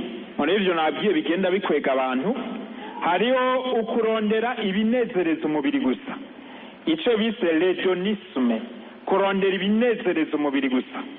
Ngano vuga nti ivyo duhejeje kuvuga vyahuriranye n'uko hari abantu bigisha ko ikintu gihambaye mu buzima bw'umuntu ari ukwinezereza biciye mu kuryohera umubiri, kwinezereza biciye mu kuryohera umubiri. Hariho rero abageze ngaho rero nivyo bya bindi muhora mubona abana banyu bamaze kunyurwa n'ibi, babasaba amahera bakagenda kuwa gatanu bakazogaruka kuwa mbere, baja kurara hariya kuri plage, baja mu mazu yose. Tugire Kristo. Hariho abana bambabaje cyane, ngomba ndababwire bambabaje cyane. Abo bana bafise abavyeyi basenga rwose bazi Imana, hama abo bavyeyi babo barabwira abana babo bati bane turabasabye turabinginze. Abo bana bati turavyemeye. Abo bana biga ku ishure rikomeye ryo ngaho i Bujumbura, ntavuze izina kuko abo bana bashobora kuba bicaye no ngaho muri risengero. Hama abo bana bahejeje ibibazo, baheze ibibazo vy'umwaka, ikibazo ca nyuma bagihejeje, no baca bapanga rero ko baca bagenda kuryoherwa. Basanga muri bo hari abataza kuboneka, cababishira bukeye. Abana barasaba amahera muhira. Niho rero abavyeyi babwira, abavyeyi bamwe barabwiye abana babo bati gende mugabo isa 18h muzoye mwatashe. Baragenda ko numvise bavuga, baca kuri Saga baratembera, birigwaho bajya banywa inzoga. Hageze rero 11 abo bana abavyeyi bagabishije sabati twe turatashe. Babandi bana rero nabo bamenyeye kwirekura, abana ari abavyeyi bataraba n'ivyo abana bajamo. Ababwira ati oya ibi byose ubu niho bigira bitangure, ati ibi byose bigira bitangure ubu nyene. Avuga bati oya amasaha abavyeyi baduharageze ko dutaha. Ati oya asubira bakarindira ngo basirindire gatoya, bakarindira amasaha karabaherana ngo baca binjira abantu bari bo mu nzu irimo imiziki. Binjiye muri iyo nzu bashiseyo baca basanga ngo hari amatara n'imiziki kubita cyane. Ngo binjiyeyo abo bana uko bambwiye ati je ninjiye nabona nta bantu bariyo, nabona umeyana ibisigo gusa biriyo. Ati jewe naciye ngira ubwoba je ntaniruka nsohoka. Ati babandi nawe twari kumwe mbona baratanguye gukubita umuziki. Ati nabwira umwana w'umubanyi ngo dutahe, je ndagiye ataranyangira, je naciye nsohoka. Ataho rero bari bamaze kunshukako inuza amaboke kushe ku mutsu. Ati bamaze kungirira nabi no kunshirako ibintu bibi. Ati mugabo nta bindi nari bwajemo. Ati ngeze kwibarabara ku ikaburimbi, ati atazi imodoka umuntu acaramenya. Tambya ngo we nturi umwana wa nakatego. Ati none kubera kuri ngaha. Namubwira abo twazananye bagiye mu bindi bintu. Ati nje nditayi ngo ngujana carata. Mu nyuma urumva yaciye ataha arashika imuhira, acabanza gutinya n'abavyeyi kubera ibintu yari bamusutse ko niki. Babana rero basigarayo bagatambiki, harimo umwana se yari yaramubwiye ati mwana ukazobona mpfuye nishwe n'umutima azoba ari we unyishe kandi no kumaziko yanje ntuzoze. Abana basabagumayo rero bya bindi twamiye tuvuga by'ubusugi, benshi muri bo babikiye babitakarizayo nyene. Bya bindi twamiye tuvuga n'uvuga barabahaye izo nzoga, barabaha ibintu banywa nk'ibitabi n'iyo miziki, ubwenge ntibwasubiye gukora neza. Niho rero umugabo umwe n'umugore wiwe baba ngaha mu Gasekebuye, mugabo ntimumbaza baribo. Iwe yaciye avuga ati je nshobora kuryama umwana wanje adatashe. Aguma yicaye ngaho muri iyo saro arindiye ku mwana ataha. hama umubanyi araza bacaguma bateramanye n'umubanyi. Hageze mu masaha hafi saa sita z'ijoro bumva umuntu adodoye, bavuga babandi bageze gutaha umwe wese yagenda abahegenda barabashyira kw'ibarabara, bumva ivyo bashaka bo vyari vyaheze. Uwo mwana yinjiye ingene yari ameze, se yaciye agwa hasi acatangura kurira abonye uwo mwana ingene yari ameze. Uwo mwana nawe kubera uko kuntu yashitse avuga ngo mwe n'ibiki, mu bwenge nsiwe ntiyarakire ngo mwe n'ibiki ko muri ngaha n'ibiki. Ararengana ariko ngo muri koridoro y'inza kwinjira muri chambre agatangura kuvomisa aho nyene, acaryama aho nyene. Se nawe bace babyuka mu gitondo bajana kwa muganga. Niho rero mu marero uwo mwana ivyo vyose bitanguye kumuhera ko yarabi vyabaye, arabura uko yifata acaja muri chambre acayugaranirayo. Mu marero niho se yavuga ati ni mumene chambre mu mukureyo. Baramena chambre baramukora baca basanga ntaco yigitse. Uwo mwana yaramaze nk'indwi yose atavuga, adashobora kubahuka no kujaho sare, adashobora kubahuka no kujaho nyinari, atavuga yaracecetse. Novuga rero hari abantu batunzwe na bene ivyo kuryoherwa gusa ari isi imeze uko bimereye uko, novuga batakaye baheze. Rero ndakubwira abavyeyi nti aba bana rero bakunda ikirori bene nk'ico, ajya amahera mubaha baja konona ze murayabaha. Ikirori ciza ni kihe? Baduge hariya mu Busoro, baduge hariya ruguru yo mu Busoro, barabe bajya abana bahevye kwiga kubera babuze aba barihira ishuri, babe bajya abana barara mwivu kuko badashobora kuronka n'amahera yo kugura umukeka wo kuryamako, babashira imatera, babashira impuzu, babashira indya, babarihira amahera y'ishure. Ngico kirori ciza ndabatumye. Tugire Kristo. Aho nyambandanya ibindi bintu rero, ibindi vyiyumviro by'ubuhakanyi namaze kubivuga. Novuga rero n'umugwi urimo ivyo byose namaze kuvuga n'ivyo nasimvye, bagenda barigisha abantu rero bakavyinjiramo kubera ukutamenya. Shikiriye rero ikigabane shaka ko mukurikira neza mu minota twuba dusigaranye. Ikigabane ca gatatu kivuga ngo ingendo n'ingiro mu vyiyumviro niyo mico igeramiye imiryango ya none, igeramiye kandi n'isi ya none. Ingendo ni iyihe?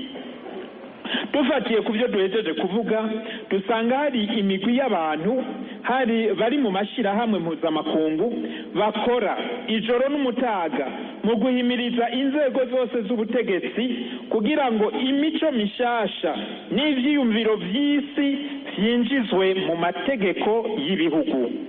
Iyo ngendo nta kindi igamije atari ugusambura vya bintu vyose namara kubabwira.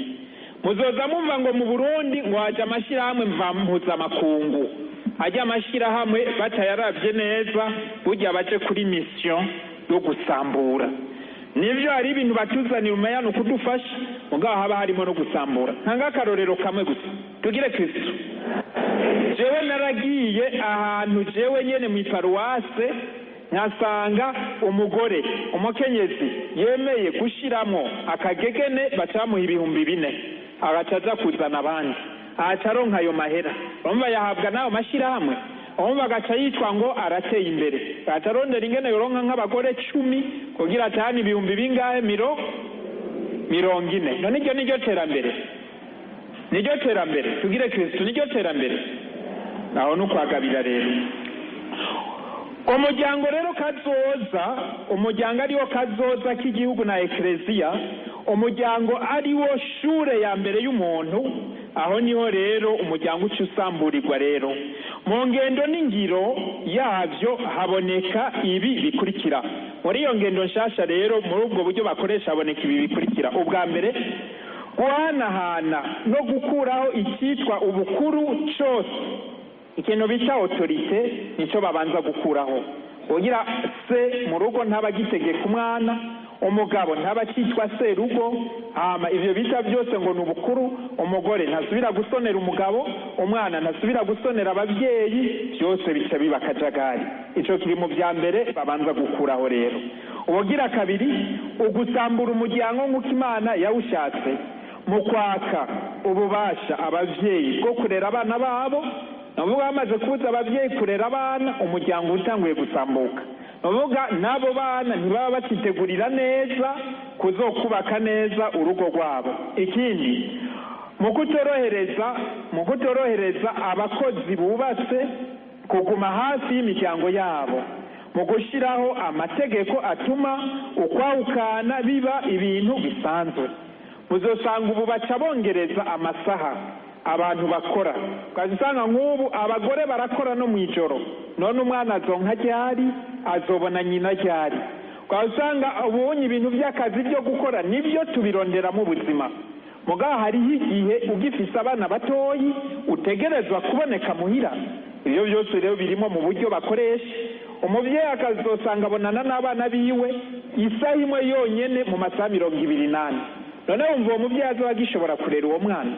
Ayo rero n'amasitrategi bakoresha kugira basambure ubwo bucuti bwahora hagati y'umubyeyi n'abana. Hama ibindi ibyo by'amategeko namaze kubivuga. Hanyuma ukuzana ubusambanyi, bamaze guhimiriza ubusambanyi, umuntu azoca ashikira kugira ubugeni atagishobora kubaka urugo. Umumaraya ntiyubaka urugo, aho nukwagabira. Kandi umuntu yirekurira mu busambanyi kenshi usanga atanubuntu akigira, ibyo nukwagabira cyane. Kandi hama ugusambura urugo hagati y'umugabo n'umugore mu kuzana ibyo bindi bintu, yego, mu guhimiriza imisore n'inkumi kwibanira uko nyene bidaciye mu mategeko. Byo gucikiza mu Iburaya aho bageze ahantu bagira ngo ibyo bita mariage ASC, turabana ukwezi kumwe, tubonye bidakunda duce tuvanako. Ibyo nibyo bagezemo, murumva ko bitoroshe. Batubandanya kandi ikindi bazana muri iyo migambi yabo n'igihe ugusubiramo indinganizo y'ibyigwa mu mashure. Aha rero muhagabire cyane, ugusubiramo indinganizo y'ibyigwa mu mashure, guhindura amaporogaramu y'ibyigwa byo mu mashure kugira bashyiremo ivyo byabo, kugira ngo ivyiyumviro n'imico bishasha byigishwe abana kuva bakiri bato, bahere mu mashure mato mato babibigisha. Ikindi, gukoresha amasekeza yo gusigurira no guhimiriza abantu. Ibyo bikagirwa n'abategetsi ku nzego zose, amashyirahamwe atandukanye, mbere bakarondera n'amashengero yo kwemera kubafasha kugira bibyigwe bose kandi byakigwe na bose. Tugire Kristo. Uno munsi bapatiri mukuru n'abamenyeshamana basamaye, hariho amatangazo bazana ngo avugwe mu isengero. Wasanga ayo matangazo ni wayavuga bazaba bavuga ngo na patiri arabyemera. Kujya rero hari abantu benshi batakaye muri ubwo buryo. Ubonye je hariho paruwase nagiyemo nkasanga bafashe inshingwa miryango zose bajya nyene aba nibo baca bakoresha muri ibi bintu.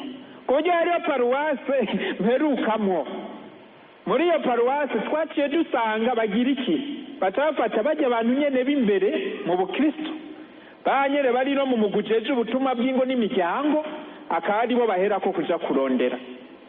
Nuvuga rero dutegerezwa kwagabira kugira bagira iki, bacanga imitwe y'abantu. Nabonyemo n'uwihebeye Imana, nabonyemo na patiri, bagaca bashinga n'amashyirahamwe. Ubu batarondera ko patiri ajamo muri abo mashyirahamwe yabo, ku buryo abantu baciye batavuga ngo patiri we ntimwabonye ko turi kumwe. Ibyo byose rero n'amayeri bariko bakoresha ubu kugira bashyira abantu ku buryo bwabo butandukanye. Ibyo muri ko mubyumva. Ikindi bagira n'ikihe, kumvisha abantu ko ibintu bibwirizwa guhinduka kandi ko ari kuneza yabo, icyo bita conscientisation.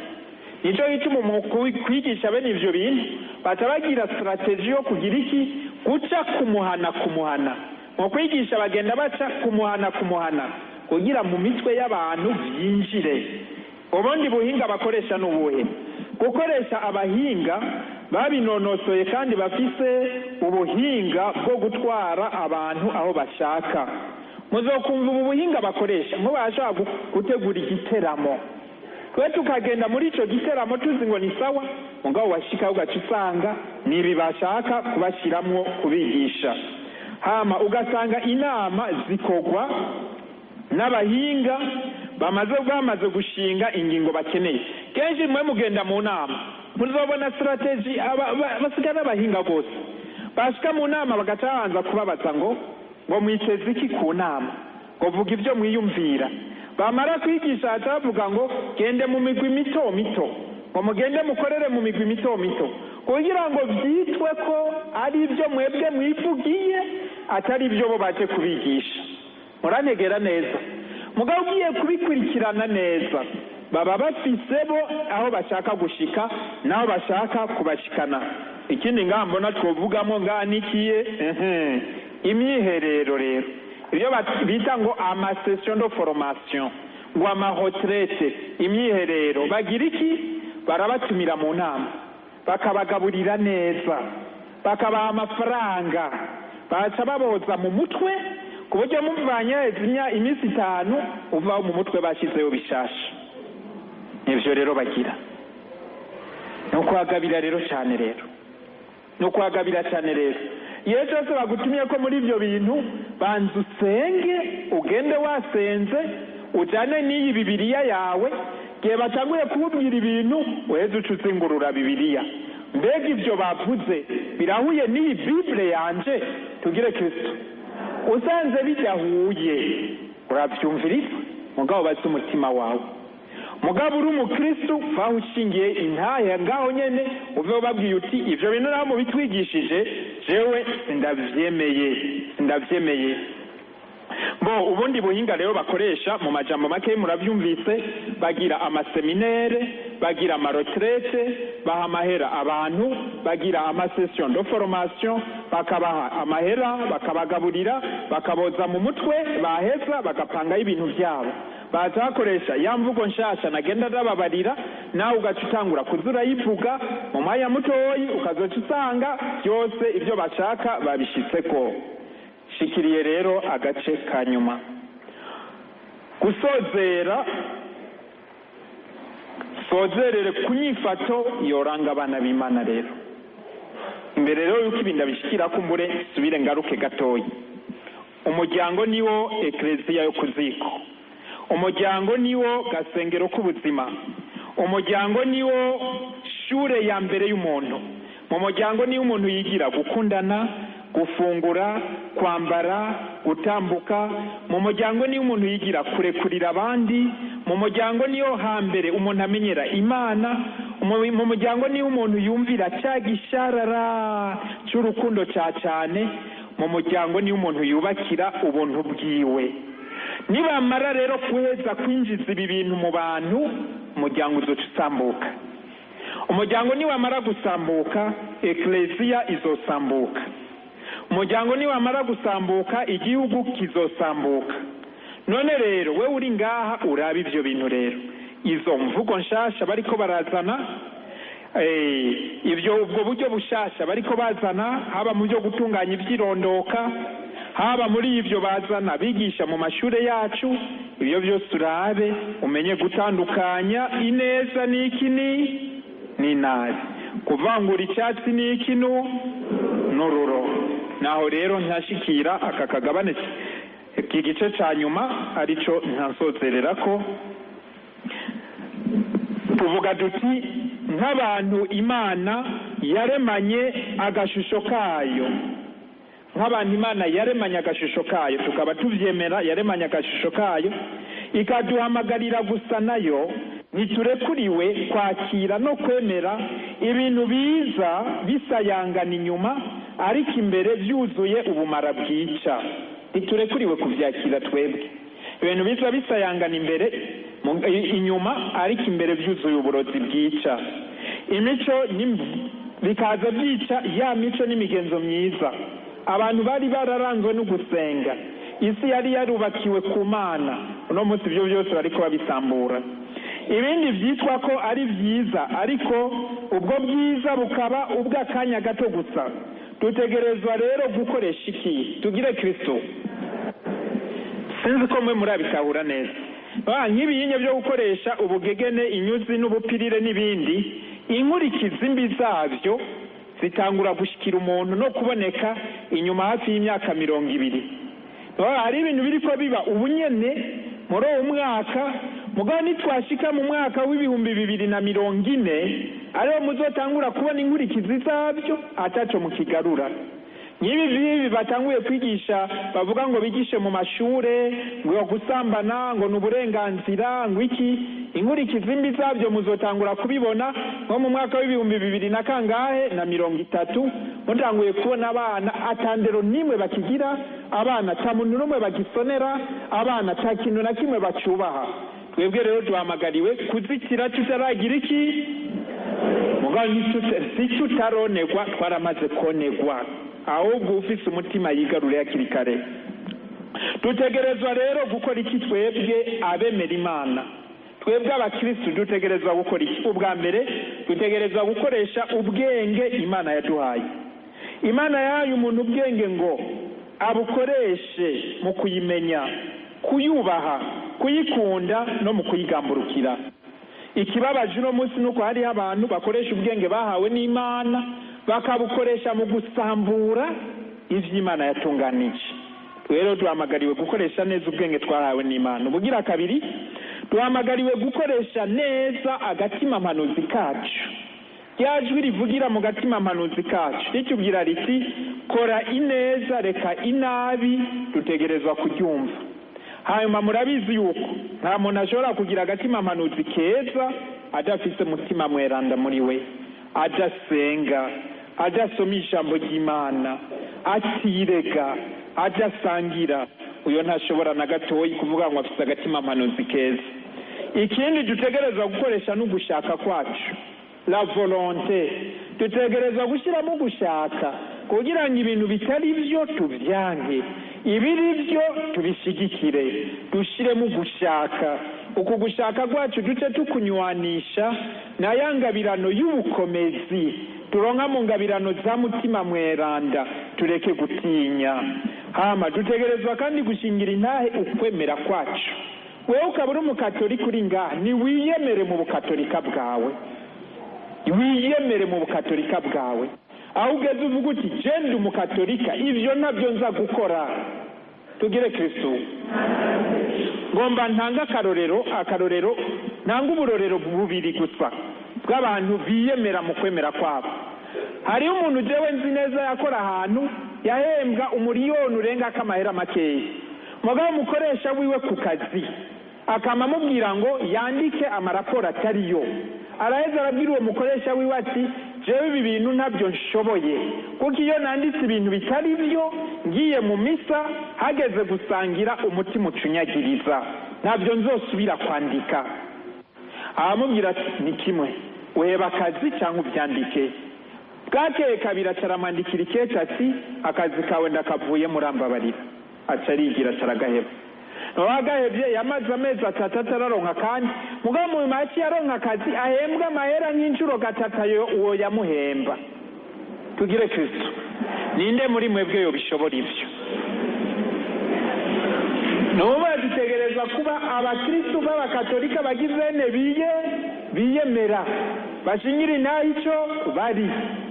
Hari umuntu twahuriye muri abo maseminari aravuga ngo wereka pati ngo naje ndi umukatolika ngo kandi ngo ndemera Imana. Namubwira mbwira ibintu bitatu bitandukanye umukatolika n'abandi. Atangura kuraba mu isi n'ijuru ngo none nsenga kwa Mungu, jeze ibyo nakubakije. Abasenga kwa Mungu bakaza kwicana banganiki. Muranegera neza kumenya kuba umukristo mukuri. Nambandanya ikindi akandi karorero nagira ndabahe nakahe. Hari umwigeme nari maze kumuvuga ngaha, nibaza ko namaze kumuvuga ngaha.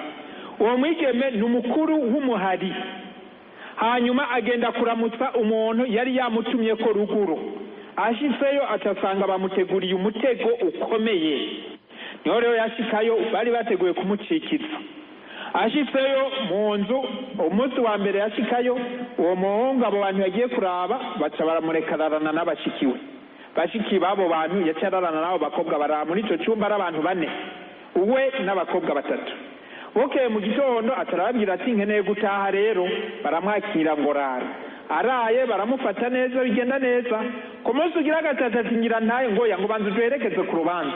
arabaherekeza hama arasubira muri iryo joro. Babayenga muri iryo joro bajyanye, umukobwa wa mbere nko mu masaa 2 saa 4 arazumva arasohotse. Naho uwo mukobwa ariko arivugira we w'umurongo w'ishapure ntiyari bwasinzire. Mubo basohotse yarabibonye. Haheze akanya azabona n'uwundi arasohotse. Haheze akanya azabona n'uwundi arasohotse. Haheze akanya udomu wagira gatatu asohotse, baca azabona uwa umuhungu arinjiye. Aca arugara.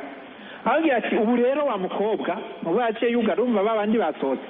Abo rero ntuva ngaha telefone abiwanyu babwire ko yejeje kuba umugore. Agira ati je ndabwire sinaje ngaha kuba umugore. Je ndagano naraganiye Imana sinshobora gucikira jewe. Arambwira ati turaraba rero nawe ingene uva. Batangura guharira ariko muri uko guharira kwa havuye abiki. Mungu yaragerageze kumufata biranka, baraye baragwana gushika mu gitondo kandi yatasha ari umwige muko yaduze.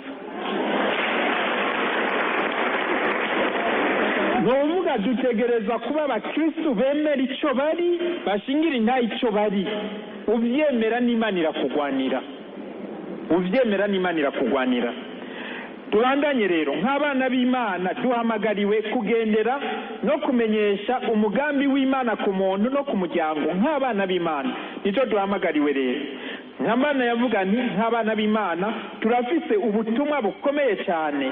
Yesu ati ni mwebwe munyu w'isi, ni mwebwe muco w'isi. Nta wundi n'umwe azoza kugwanira umuntu atari twebwe. Tugire Kristo. Twe twabatijwe ni twewe tuzagateka ku muntu. Twebwe dusangira ni twe tuzagateka ku muntu. Genda uhere mu rugi wawe urabe ko iyo mico n'imigenzo n'ivyo vyiyumviro ataco biriko byonona mu rugi wawe. Tube umuco n'umunyu w'isi. Yego.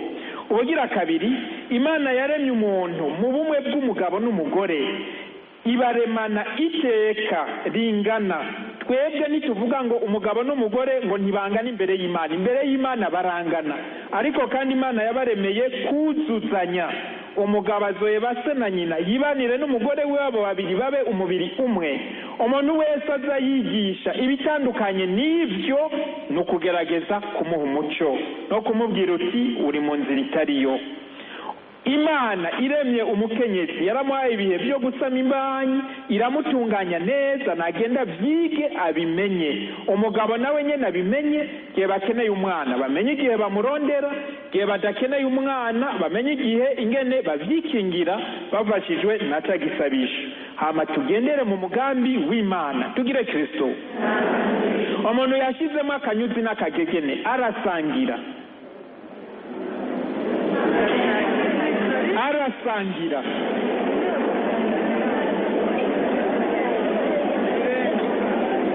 Kubera iki dusangira? Dusangira ngo Yesu atubemwo natwe tumubemwo, atugire natwe nk'Imana. Niko none abivuga ko avuga turi umubiri wanjye akanywa amaraso yanjye mbamo nkamubamo. None wewe wagambaraye ukurikiza uko Imana yakuremye ugashiramo ivyo bintu, uwo Yesu wo mwakira. Novuga umwe wese yinjire mu mutima wiwe, abaze umutima wiwe iyo ageze kaza gusangira. Ibira arongeze nkane nsaba abagabo nabo nyene baze barayaga n'abakenyezi babo bumvikane neza. Kubijanye no gutandukanya imvyaro, Eklezia Katolika irigisha none Eklezia OMS yaratoye uburyo ari nabwo Eklezia Katolika inemera bwerekana ingene abantu botunganya ivyirondoka batarinze guhemuka ku Mana no kwica imibiri yabo. Muze muregera ababizi babibigishe. Kubijanye rero no kwirekurira mu buhumbu n'ubusambanyi, ibwirizwa ry'Imana rivuga riti ntusambane. Ndashimira leta y'u Burundi igenda irashigikira, igenda irabuza abantu birekurira mu busambanyi. Leta y'u Burundi ndayishimira cyane. Eko baba bakobwa birirwa barirekura nk'uruzi, baba bahungu birirwa bayerera nk'uruzi, ndabishima cyane. Novuga gusambana ni ikintu kibi, tubivuge tubisubiremo. Namambaza abantu tugire Kristo. Wewe wavyaye umwana naheruka narabivuze. Umwana umutwara amezi angahe mu mbanyi? Amezi 9. Uwo mwana umaze kumuvyara uramwonsa n'ibere, sibyo? Munyuma ukamugaburira, we ajya ataco yinjiza. Novuga nuwo kujya gusa. Hama munyuma ivyo birangiye ukamushira mu ishuri, ukamusomesha kiga. yagera mu w'icenda, yagera mu w'icumi, yagera mu w'icumi na gatatu, ahumva ngo umuntu yaduka ku nzira yagufatiye umwana, yamusambanije, yamwanduje sida, yamusambanije, yamuteye inda.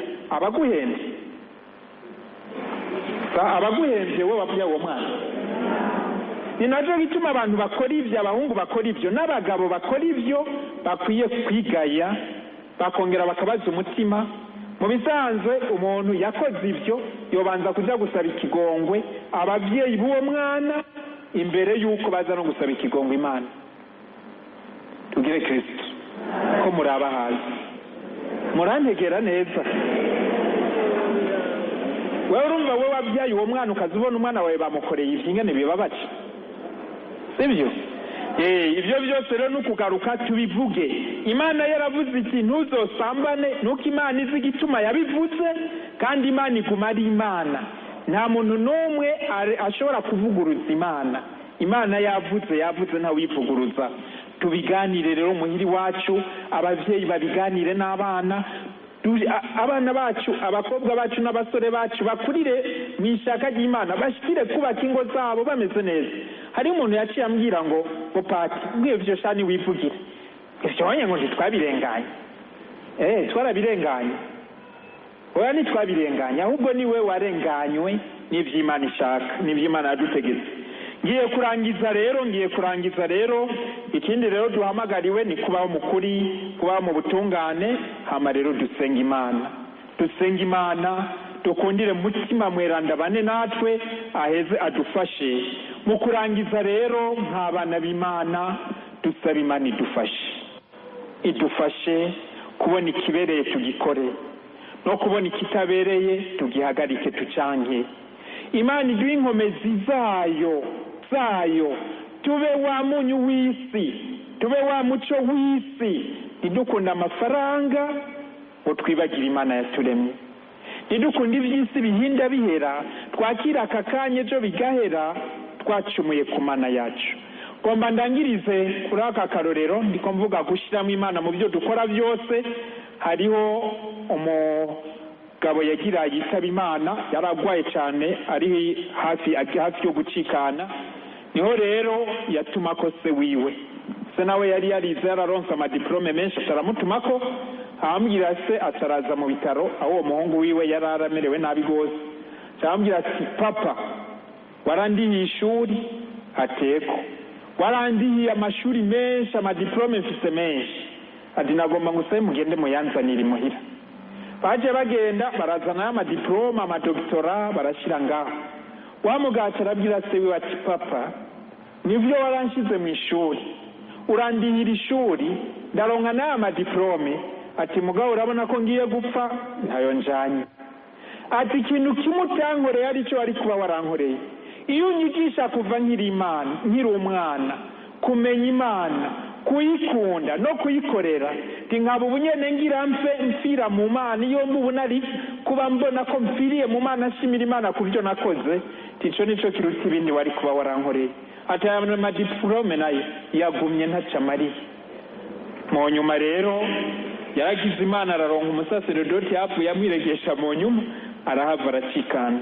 None rero wewe wa muvyeyi uri ngaha, yagira ikintu cy'isi na kimwe wishimira atari Imana ngo uyishiremo. Iyo wishimira amahero uzoyasiga ngaha, ntaco azokumarira. Gende ku mpanda murabe, zijya mva zihari na zijya bagize ngo ni quartier y'abantu bakomeye, uhonyoreko. Iyo mva kubwiye ngo mvako, urazoca utumbarira. Turi kumwe neza. Nuvuga iby'isi uzobirondera, uzobisiga ngaha, mugabo niwagumana Imana yawe, iyo Mana izokugururira imiryango y'ijuru, ushike mu ijuru, wibanire nayo, unezerwe hamwe nayo, uhimbagwe hamwe nayo, ubuzima budahera. Ico nico ndabasavye kurondera no gukurikirana ubuzima bwanyu bwose. Imana ibahezagire.